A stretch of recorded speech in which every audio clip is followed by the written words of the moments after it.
How did Dr. Monty become the main villain in Call of Duty Zombies? How many have we had? Who am I talking to? Where did all the color go? Why is there no power? Who am I talking to?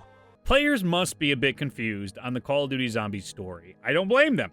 I am a quote-unquote expert, and there is a handful of things I can't follow or have lost the will to fight for. For reasons we can't explain, we are losing her. She's dying. We don't know why. She has lost the will to live. Dr. Monty is one of those major characters that could confuse the casual fan because he didn't make himself known until Gorod Krovi in the form of wisps. I have been watching. I have seen each and every one of your misdeeds. I know who you are. Sounds ominous, doesn't it? We finally get to meet Dr. Monty for the Revelations intro cutscenes and promotional material in the year 2016. He seems like he couldn't care for our struggles despite being on our side against the spooky Shadow Man. But if we recall, he showed up way earlier in the zombie storyline than most remember, or care to remember. His origins can be traced back to, you guessed the cringe, Origins. Before we dive further, I need to ask you to like the video for the YouTube algorithm. If I ask, the video does really well. It is a night and day difference in my past two videos. So thank you for tolerating the status quo of my YouTube nonsense. I really appreciate it if you could leave a rating. Now, back to the good stuff. Inside Origins, a seemingly meaningless red scarf captured the attention of a few notable YouTubers, potentially hinted at by the new zombie studio head at the time, Jason Blundell, began to take center stage leading up to Black Ops 3. Mr. Raffle Waffles and Jason Blundell would put on one hell of a hype campaign for everyone through interviews and sideways blinks from Jason. That outcome of one of those occasions caused Milo to look deeper into the red scarf and Origins, the first hint toward Dr. Monty. You should have seen all the zombie YouTubers jump to cover that as soon as it was pointed out. With DLC 4 on the horizon, it makes sense to retrace our Dr. Monty size 10 boots to see how we got in this mess. When Jimmy Zielinski departed from Treyarch Studios in the development of Black Ops 2, Jason Blundell took the zombie studio over while balancing the campaign. He decided to make the zombie storyline one narrative vision instead of the endless trolling contradictions Jimmy Z left for the community to decide on what was canon or not. From the inception of Mob of the Dead, Jason Blundell crafted the general outline to the end of Call of Duty Zombies. Not all the details were filled in, but he had the outline. He has said as much in as many interviews from Zombie Chronicles onward to the present day. This was the birth of the cycle as we know. Die Rise was written by the Jimmy Z vision, but would be pulled in line as Black Ops 3 came to an end. During Jason Blundell's run as zombie lead, he began to rewrite the storyline to fit one convoluted narrative instead of one story that made absolutely no sense given all the maps, where you had to pick and choose what actually mattered. Either way, it was a tough spot to be in to make sense of things. Inside Black Ops 3, Dr. Monty took form, as did the zombie community. Arguably the most popular Zombies has ever been was inside the Black Ops 3 storyline. Black Ops 3 steamrolled the community's excitement to the stars. On release, a new mechanic was introduced called Gobblegums. Oh, how we missed them. Crafted by Dr. Monty. A mysterious new character in our storyline. Few believe Dr. Monty to be a new member of Group 935 scientists, but that would change in no time. Ciphers inside Shadows of Evil filled our story with the Shadow Man, the Apothecons, Keepers, and M, who would become known as Dr. Monty. Der Eisendrache led to Richtofen identifying Dr. Monty as his memories didn't block his judgment as they do for every premise map, or at least didn't block his judgment as much. When getting a power-up, he would say this. I hear you, and I know who you are.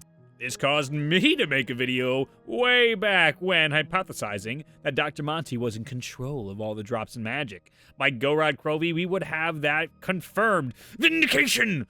Zetsubou No Sihma gave us the most damning evidence to point out that Dr. Monty was not all he made himself out to be, or would in the upcoming Gorod Krovi map. Dr. Mactus would describe unbelievable encounters with Dr. Monty. Reality itself is shifting. I find myself reflecting on eyes, I am no longer sure are my own. Beyond the window, I saw a wasteland, stretching as far as the eye could see. I saw a scourge visited upon the earth. I saw the children withered before my eyes. That was before he came. Samantha has been returned to me once more. As have you, Edvard. As have you. He explained everything to me. He will explain everything to you. Though his very presence defied logic, defied reason, he told me that he would help. I could not refuse.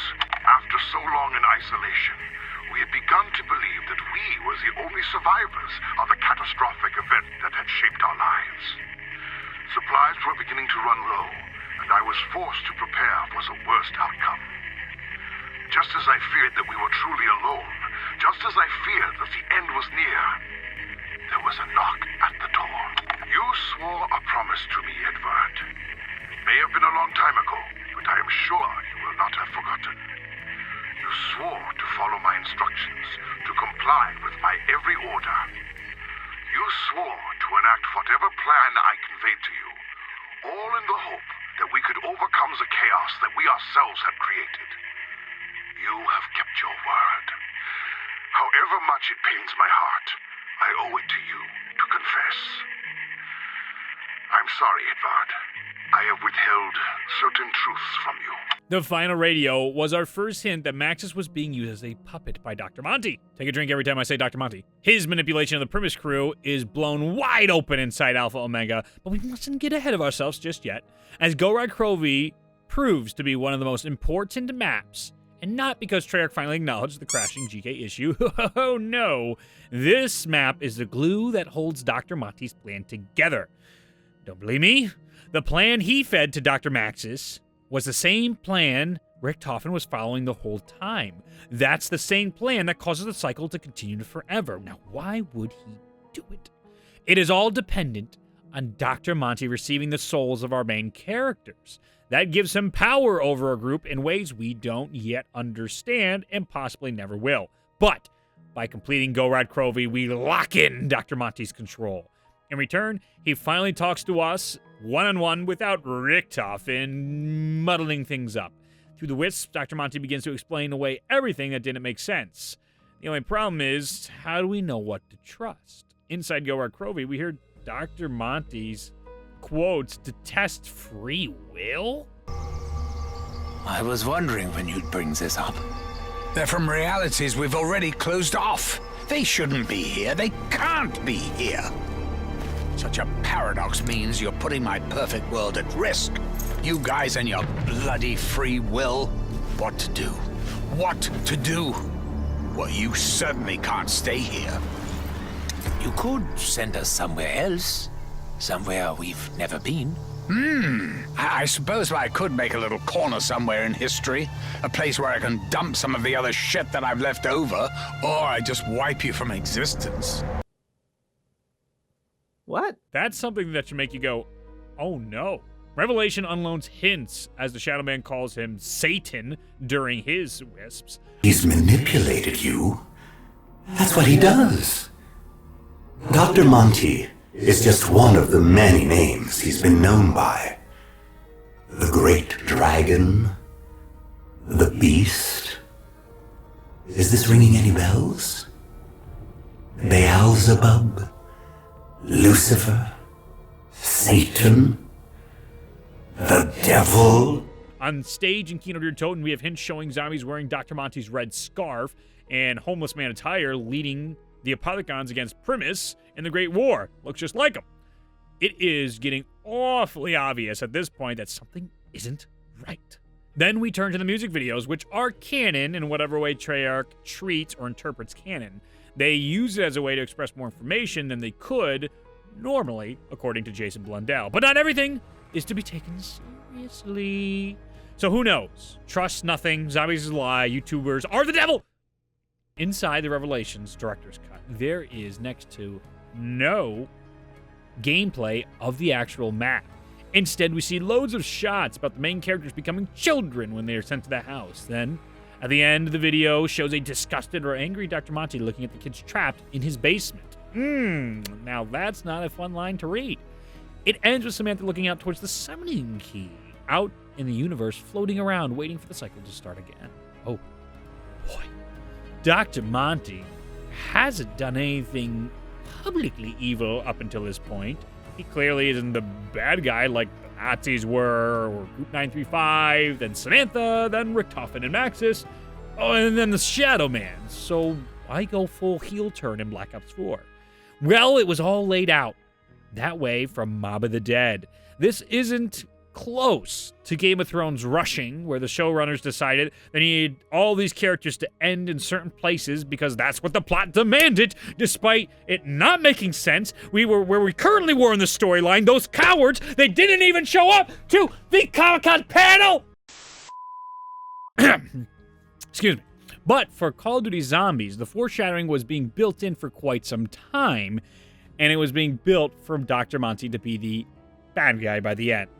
It just took Blood of the Dead and Classified to shove the plot deep down our throats early on to make sure we were on board. Once post-Revelations Richtofen tells Nikolai we need to fight Dr. Monty, the cat is out of the not-so-secret bag. This is how you tell and not show in storytelling. At this moment in Blood of the Dead, players could reasonably still be on the fence about that white-bearded bugger. But when the main characters tell you that you have to go fight them for reasons you don't understand, you're on that team now. Thankfully, Alpha Omega does a fine job making up for the force feeding of the first two maps by giving us 20 reels and radios to explain why Dr. Monty deserves to be the villain after 10 years and 6 other villains later. It has been written that Dr. Monty was the first to be corrupted by the Aether. That magical place is full of power. The corruption spread, causing the Shadow Man, Apothecons, and all the nonsense we experience in Zombies. All Dr. Monty has to do to fix things is destroy 115. It's easy. The problem is that the Keepers get their powers, possibly their existence, from the Aether/Agartha.